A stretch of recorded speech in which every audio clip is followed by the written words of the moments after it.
Shalom. Selamat pagi Bapak Ibu dan saudara-saudaraku yang dikasih oleh Tuhan. Sungguh senang saya bisa menjumpai Bapak Ibu di dalam tayangan video singkat ini. Bapak Ibu, sebelum kita membaca dan merenungkan firman Tuhan, kita akan berdoa, kita akan tunduk kepala, kita minta pimpinan Tuhan. Mari kita berdoa.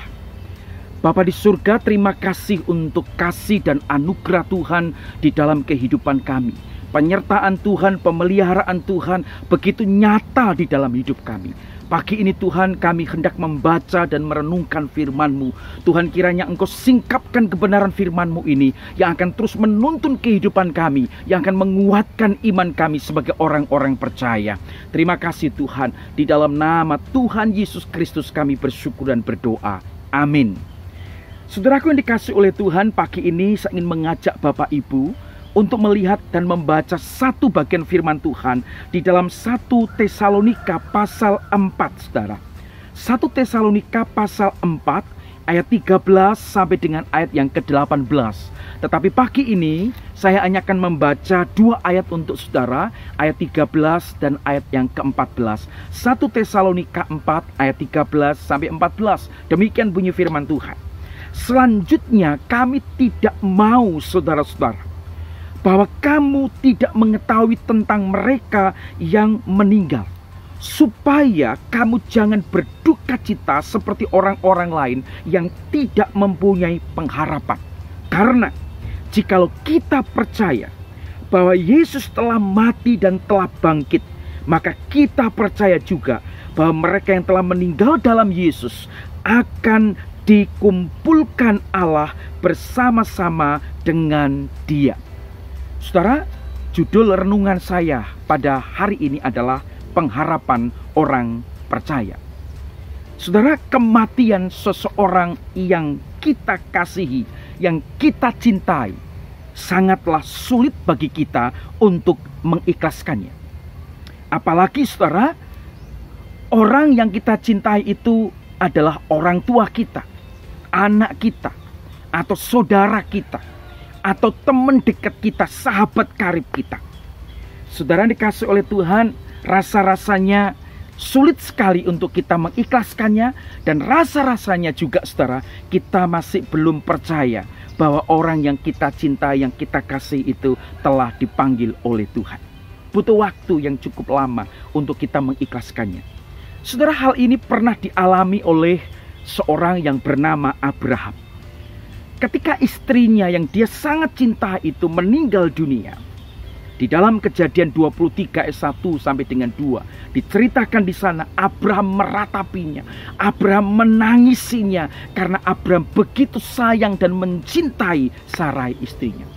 Nah, saudaraku yang dikasih oleh Tuhan Yesus, satu fakta yang harus kita ingat saudara, kematian tidak bisa kita hindari. Tidak ada seorang pun di dalam dunia ini yang bisa, yang sanggup menolak datangnya kematian.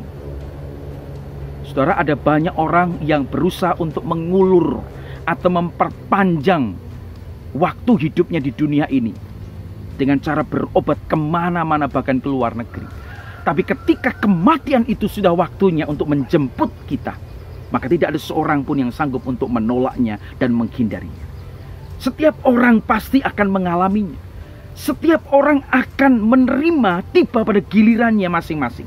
Hanya saja caranya yang berbeda, waktunya yang berbeda-beda. Saudara, bagaimana menurut pemazmur? Pemazmur mengatakan bahwa kematian orang-orang dikasih oleh Tuhan bukan sebuah kesialan, tetapi sesuatu yang berharga. Mazmur 116 ayat 15 berkata, berharga di mata Tuhan kematian semua orang yang dikasihinya. Di dalam terjemahan lain dikatakan, berharga dalam pandangan Tuhan kematian orang-orang kudusnya.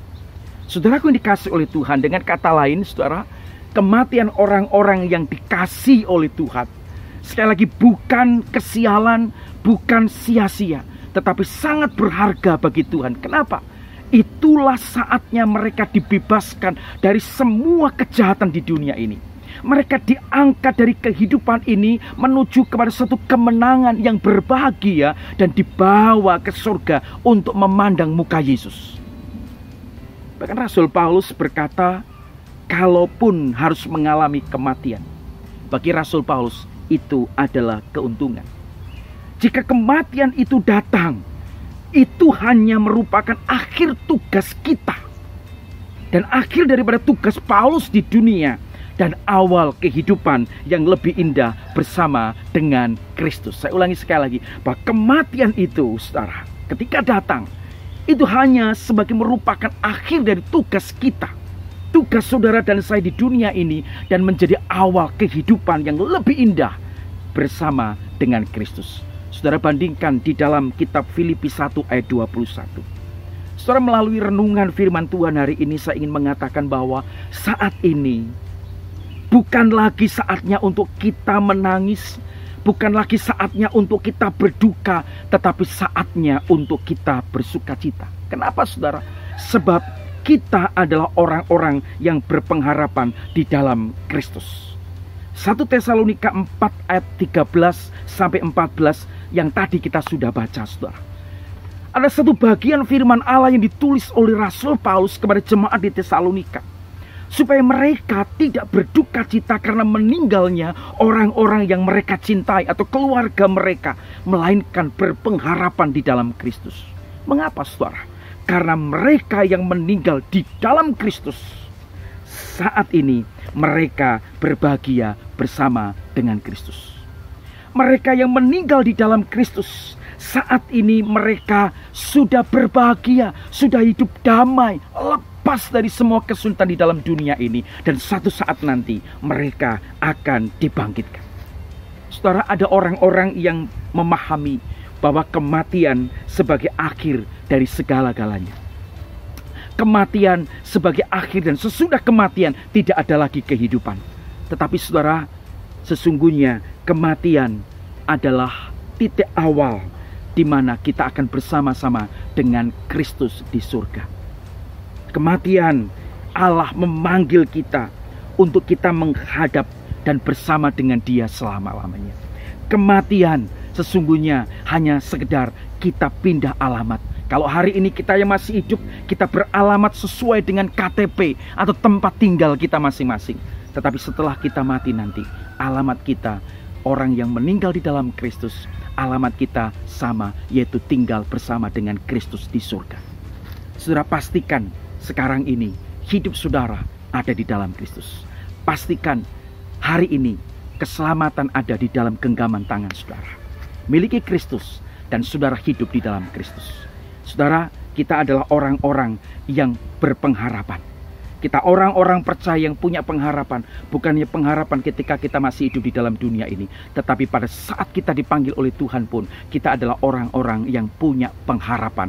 Karena kita percaya kepada Kristus yang akan membawa kita masuk ke dalam kerajaan surga bersama dengan Dia. Tuhan Yesus memberkati kita. Mari kita berdoa.